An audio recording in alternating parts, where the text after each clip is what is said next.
mañana. Bye, Cachicha. Ya está ahí. Qué bueno. Bueno, señores, vamos a recibir en este espacio, siempre es un honor y un privilegio recibir a don Luis Carvajal, quien es ambientalista, para hablar del medio ambiente. Es un tema importante y nodal en los países desarrollados y aquí a veces como que nos perdemos en eso. ¿Cómo está, don Luis? Bienvenido a Tu Mañana. Muy bien, gracias por la invitación. Caramba. No, con ese fondo no digo yo que esté bastante bien. Con esa imagen cualquiera quisiera estar ahí. Pero ¿eso es natural o es un fondo cuadro, Luis? artificial, aunque la imagen... Pero, es un fondo artificial. Pero invita a un ciudadano. Claro. Don Luis, les hemos querido contactar, entre otras razones, para que usted nos haga una cronología, porque me imagino que conoce de este nuevo conflicto que hay con relación al río Sama y la planta Estrella de Mar 2. Ahora se está hablando que ya viene una nueva planta que tiene un permiso para ser instalada en el río. Y hace unos años el Ministerio de Medio Ambiente, cuando estaba Domínguez Brito, le suspendió la licencia de operación. Luego sacan a Domínguez Brito, viene Ángel Esteves y no solo permite que esté en el río, sino que le da permiso para instalar otra. Saber qué tan dañino es para el medio ambiente, para el río, la instalación de estas plantas y la operación, y qué usted conoce de ese caso, qué es lo que hay ahí detrás. Bueno, detrás y delante hay un problema de institucionalidad en República Dominicana. El hecho de que una planta eléctrica pueda colocarse en un lugar de tanta sensibilidad, porque ¿cuál es el problema? El problema es que en ese lugar, en la parte de tierra, se colocó la primera planta eléctrica que tuvo el país, que es el Timbeque, y que ya a finales del siglo XIX, principios del siglo XX, esa planta evolucionó, creció y se constituyó desde los años 70 en un gran problema para la población del entorno y para el propio río.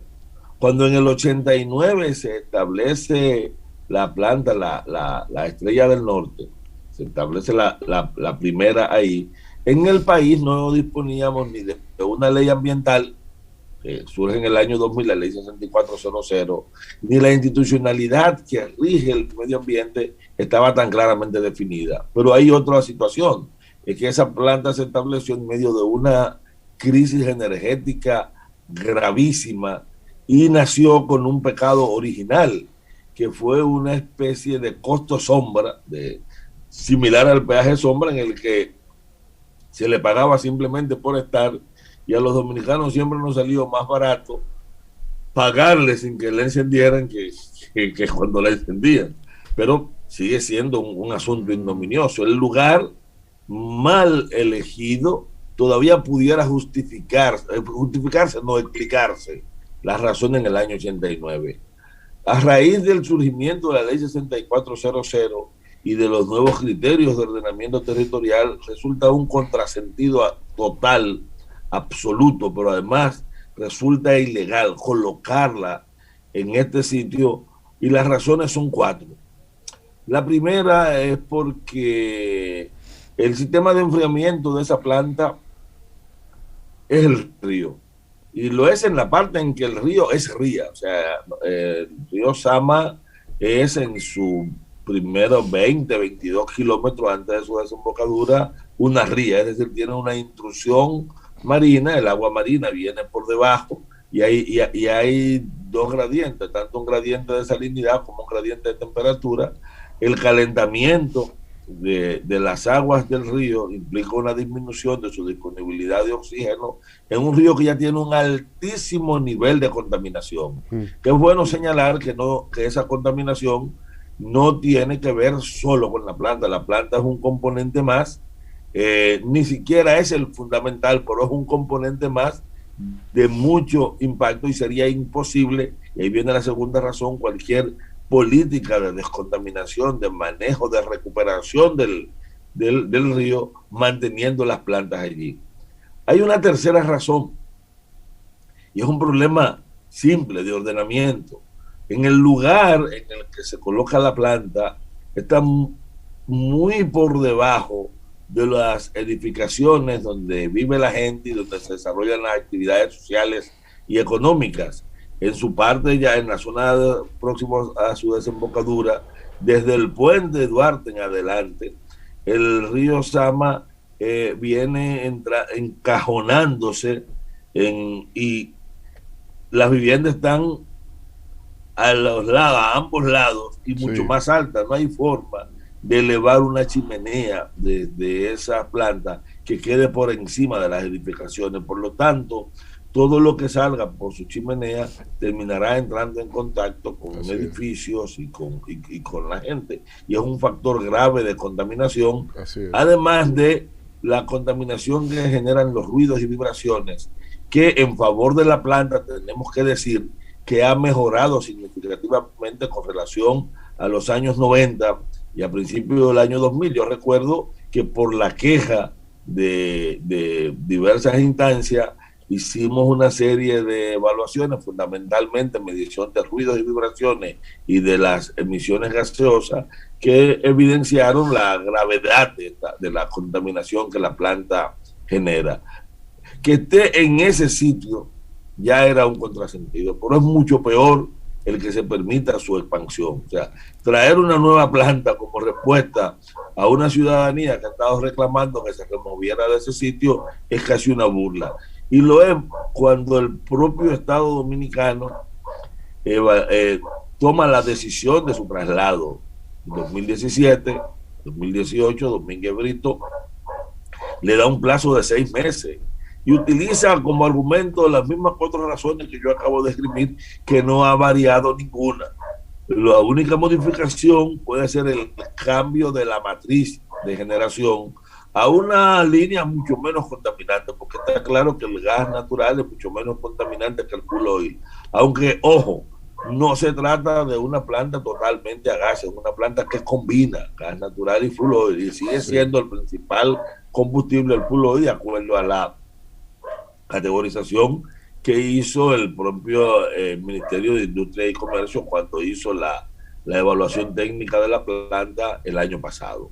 Es decir, que no tiene absolutamente ninguna razón el que se le haya dado un permiso. De hecho, nosotros hemos planteado que habría que revisar a detalle la base documental sobre la que se entregó y cuándo se cambiaron el nivel de ordenamiento que permitiría colocar una planta en un río. No, porque lo que se puede explicar como argumento es que ahí estaba la planta, pero lo que resulta totalmente absurdo no es que estuviera una planta que se colocó en un momento en que ni la ley ni la estructura organizativa del Estado podía protegernos, ¿no? O sea, nos garantizaba que no estuviese ahí. Es que se haga ahora, con la ley 6400, en el momento en que se discute una ley de ordenamiento territorial, en el momento en el que además hay una política de saneamiento sobre un río fuertemente amenazado por muchas otras causas. Es imposible pretender incorporar al desarrollo a los humedales de los Sama y desarrollar obras que impliquen que en el imaginario y en las actividades sociales del Gran Santo Domingo entre el río Sama, si vamos a seguir cargando el río Sama de entidades que lo contaminen. Don Luis, hablar también con usted de la presa de Cola de Peralvillo, Monteplata. Se habla de que Barrigol está obligada a construir esa presa, que hay un alto interés en esa presa. ¿Qué es lo que usted maneja con relación a eso y por qué es imposible que se permita la construcción de esa presa de Cola? ¿Y qué es una presa de Cola para los que no saben? Bueno, empecemos por lo último. Una presa de Cola es un basurero tóxico. Aunque se le llama presa, no es una presa, es simplemente un basurero sin salidas, que va a recibir el material que fue expuesto a químicos para extraer los metales. Ocurre que la tierra debe molerse a partículas tan finas que cuando entren en contacto con ciertas sustancias puedan separarse los metales. Esto termina generando un residuo altamente contaminante. Después de los residuos de las plantas atómicas, el más contaminante son las presas de cola de las mineras metálicas y fundamentalmente de las auríferas. Son una enorme amenaza y son para siempre. O sea, una presa de cola no es una presa que va a durar 5, 10, 15, 20 años. Esa podrá ser la vida útil hasta que se llene. Por ejemplo, la presa del Yagal, que se había diseñado para 18, 20 años, al 7º año ya agotó su vida útil. Y ahora es simplemente un depósito de tóxicos que amenaza a una comunidad y cada vez que caen por encima de 90 a 100 milímetros, vierte, uno de los grandes, de las situaciones más graves. Una presa de cola siempre es un enorme riesgo de altísimo costo, que en el contrato de estafa firmado entre el Estado Dominicano y Barrick Gold traslada a los pasivos ambientales son responsabilidad del Estado Dominicano y será por lo tanto una responsabilidad eterna para nosotros. Y cuando dentro de 20, 30, 50, 100 años Barrick Gold se haya ido, 200 años, la presa de cola seguirá estando ahí, constituyendo una grave amenaza. Las presas de cola tienen una serie de requisitos en cualquier país del mundo para construirse. Lo primero es que no se construyen en acuíferos que puedan entrar en contacto con poblaciones. Y está claro que Cuance no solamente entra en contacto con población, entra en contacto con el río que hace contacto con más población en el país, porque toda la población de la sabana de Guabatico y del Gran Santo Domingo, hablamos de casi 4 millones de personas, tiene contacto directo o indirecto con esas aguas. Lo segundo es que no puede colocarse en zonas de alta pluviometría, y hablamos de que estamos en uno de los entornos de mayor nivel pluviométrico. No pueden estar en zona sísmica y está en una zona fuertemente microfallada. Pero donde hay actividades económicas intensas, y está claro que hablamos de una de las zonas de importancia agrícola e hidrológica fundamentales del país, colocar la presa de cola allí es además de ser un absurdo, es una enorme amenaza que la sociedad dominicana no debe permitir. Ahora, ¿tiene Barrick que construir una presa de cola? Es obvio que si se le saturó la presa del Yagal y con los planes de expansión que tiene Barrick, necesitaría una presa de cola, pero eso es un problema que ellos tienen que resolver y tienen las alternativas tecnológicas, aunque a mayor costo, porque ellos pueden ir por una ruta de cola seca o por cualquier otra vía. Ahora, la gran amenaza de Barrick no es solo el hecho de colocar una presa de cola en Cuance, es que su área de expansión es la loma de los 7 Picos, es el naciente de Osama e Isabela, y es una zona de altísimo valor hidrológico. Estamos hablando de que amenazamos con contaminar, pero también con menoscabar por disminución, por la alteración de la zona de captación fundamental para este acuífero. Entonces, no puede la sociedad dominicana de ninguna manera permitir que esto ocurra. Ellos deben solucionar ese problema sin trasladarse a ni a la loma de 7 Picos, ni venir a las zonas de influencia del río Osama, ni de ninguno de sus acuíferos. Y eso demandará un gran nivel de conciencia de la población. Este problema de Cuance debe convertirse en un hecho educativo para que los dominicanos entendamos un poco nuestra geografía física, cómo opera y qué tiene que ver con la calidad general de vida. Para mucha gente simplemente una discusión que parece muy lejana,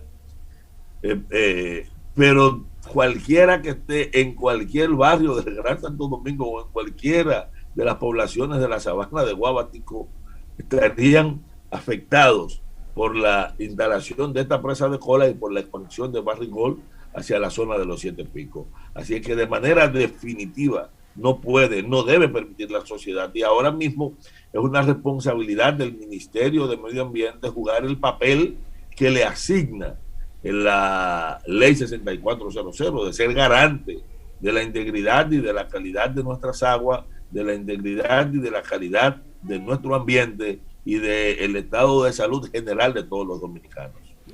Bueno, Eso. don Luis, finalmente, solo preguntarle, ¿verdad? De manera breve, ¿cómo usted evalúa estos primeros 9 meses de la gestión de Orlando 8. Jorge Mera? 8 meses. Que hay que sí. recordar que en la pasada No entrevista tan que lo todavía. evaluamos, que le preguntamos sobre la evaluación, creo que se quemó con un 4. Sí. No se deje meter ¿Cómo en le ha gancho, ido? profesor. Permiso, Delvin. ¿Ha ahora. mejorado Don la Luis, calificación? Don Luis, dígame a 8 meses, ¿cómo va Orlandito en medio ambiente? Segundo Luis. Bueno, Precaución, maestro. Bueno, primero, lo que iría a su favor es el hecho de que él sustituyó a probablemente la gestión más catastrófica que haya podido tener el Ministerio de Medio Ambiente en el planeta. Fue Yo mala, dudo sí. que pueda aparecer En el Sí. planeta. alguien que rompa los récords de Ángel Esteves. Ah, yo Y creía eso que era hace que de cualquiera Peralta, que venga sí. se vea mucho mejor.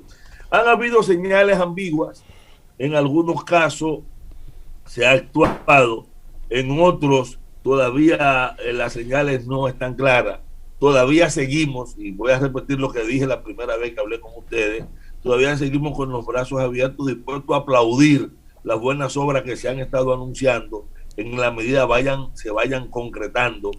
Creo que ha faltado firmeza en una serie de situaciones. Esta misma discusión alrededor de la presa de Juanse, yo iba a haber tenido una declaración prácticamente inmediata del Ministerio de Medio Ambiente, relevando la importancia de los ríos Sama e Isabela, porque pienso que para nadie es un secreto su enorme valor, señalando el compromiso que se tiene con ellos. Todavía no se ha constituido en parte civil el ministerio frente a los delitos ambientales, tanto de los grandes delincuentes ambientales como de la gestión anterior, que tienen necesariamente que judicializarse. O sea, no es posible que nosotros hayamos tenido la destrucción del Bauruco Oriental, que hayamos eliminado el Parque Manolo Tavares y hayamos convertido los aserraderos en la principal inversión en la zona, que se haya iniciado una presa como la de las Dos Bocas o Guayubín sin un solo estudio absolutamente de nada, que tuvo que detenerlo la Procuraduría, y que el ministerio no se haya constituido en parte contra quienes cometieron esos delitos graves. Yo quiero advertir lo siguiente: recientemente el Estado, la Dirección de Minería acaba de anunciar que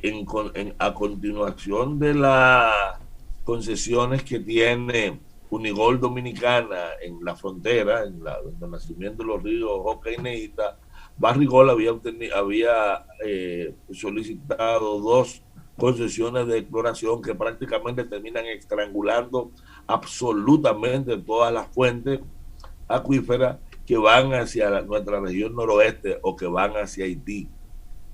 Y frente a esto debe haber una respuesta ahora, inmediata, no antes de que esto escale del Ministerio de Medio Ambiente. Nosotros esperamos mucho mayor proactividad. La sociedad dominicana se está movilizando por sus ríos, se está movilizando por sus costas, está movilizándose por sus áreas protegidas y por su biodiversidad, y nos gustaría poder marchar junto al Ministerio de Medio Ambiente. Nos gustaría que en la próxima actividad, por ejemplo, en defensa del río Sama, esté el ministro de Medio Ambiente, estén los funcionarios acompañando a las comunidades que están reclamando que siempre haya agua, que siempre haya vida, y que están reclamando el cumplimiento de la ley bajo cuya ejecución es responsabilidad del ministerio. Bueno, don Luis, muchísimas gracias por estar con nosotros como siempre y Profesor, traernos maestro, toda esa panorámica del mundo medioambiental de la República Dominicana. Si quieren aprender de medio ambiente, hablen con don Luis. Jorge Mera tenía los dedos cruzados, dijo, ay, ya me voy a quemar otra vez. Quiero hacer una invitación antes de irme. Adelante. Sí. El día de hoy a las 7 de la noche la Academia de Ciencias Sí. pone a circular un número especial de su revista Verdor dedicado a los servicios ambientales, y se va a transmitir por Zoom, pero se va a transmitir por YouTube y por Facebook Live, y ojalá puedan asistir y participar. Aprovecho para invitarles a estar presente junto Qué con bien. nosotros. Bueno, A las 7 de la noche. Ahí estaremos. A las 7 de la noche. Ahí está Bueno, la invitación. Ya lo saben, don Luis Carvajal estuvo con nosotros en Tu Mañana. Vamos a hacer una breve pausa comercial y al regreso venimos ya con Delvi Santos y su comentario, la zona D de Tu Mañana. Tan claro. Tu mañana. By Cachicha.